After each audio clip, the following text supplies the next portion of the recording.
আমি উপস্থিত হৈছোঁ আমি জামুগুৰিহাট শোণিতপুৰ জিলাৰ এই পানপুৰ ফেৰীসেৱা ঘাটত। আমাৰ সৈতে উপস্থিত আছে আমাৰ সতীৰ্থ এইজন আমাৰ চন্দন হাজৰিকা, আৰু লগত আছে আমাৰ এই নিপেন দাস ডাঙৰীয়া। আমি এটা শান্তিৰ পৰিৱেশ বিচাৰি এই অঞ্চললৈ আমি আহিছোঁ। আমি দুইজন আমাৰ সহপাঠী আমাৰ নিপেন দা আৰু চন্দন দা দুইজনৰ পৰা দুই এষাৰ আমি জানিব বিচাৰিছোঁ এই পৰিৱেশটো কেনেকুৱা পাইছে, কি পাইছে, বা ইয়াত কেনেকুৱা এটা মানে আৰ্থিকভাৱে চ'ৰ্চ আৰু সৃষ্টি হ'ব পাৰে। সুন্দৰ প্ৰাকৃতিক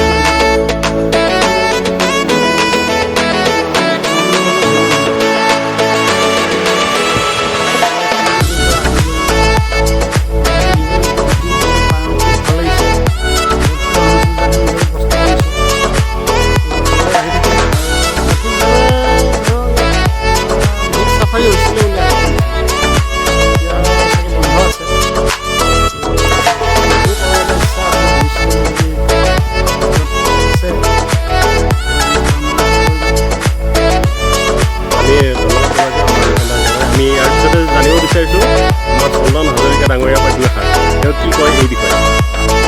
আজি বহুত ভাল লাগিছে, আমি এটা মুক্ত পৰিৱেশ আহিছোঁ, একদম ধুনীয়া এটা সুন্দৰ পৰিৱেশ, মানে যান্ত্ৰিকতা ইয়াত নাই,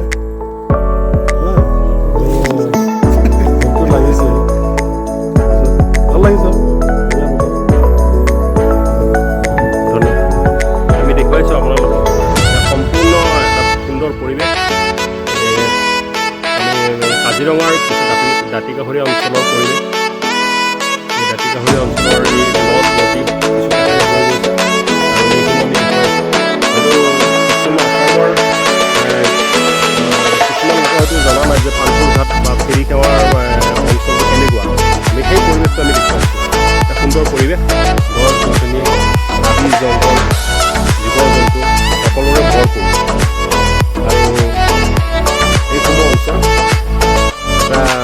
যদি কৰি থকা অঞ্চল, তথাপিতো আমাৰ বিধায়ক মহোদয়ে কিছু ইয়াৰ ক্ষেত্ৰত পদক্ষেপ গ্ৰহণ কৰিছে উন্নয়নৰ ক্ষেত্ৰত। কাৰণ বিশেষকৈ যিটো ফেৰী সেৱা, সেই ফেৰী সেৱাটোৰ জৰিয়তে আমাৰ এই অঞ্চলৰ যিটো যুৱকসকলৰ যিটো নিবনুৱা সমস্যা, এই নিবনুৱা সমস্যা সমাধানৰ ক্ষেত্ৰতো এটা মূল কাৰণ হৈ পৰিব পাৰে। এই ফেৰী সেৱাৰ জৰিয়তে কিছু কিছু ঘৰ চলি থাকিব, আৰু এই অঞ্চলৰ যিটো এই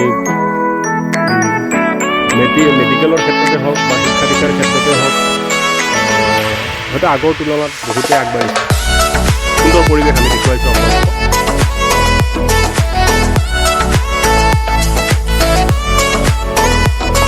আহিব, আপোনালোকো আহক, এই অঞ্চলৰ পৰিৱেশসমূহ আপোনালোক ভ্ৰমণ কৰক।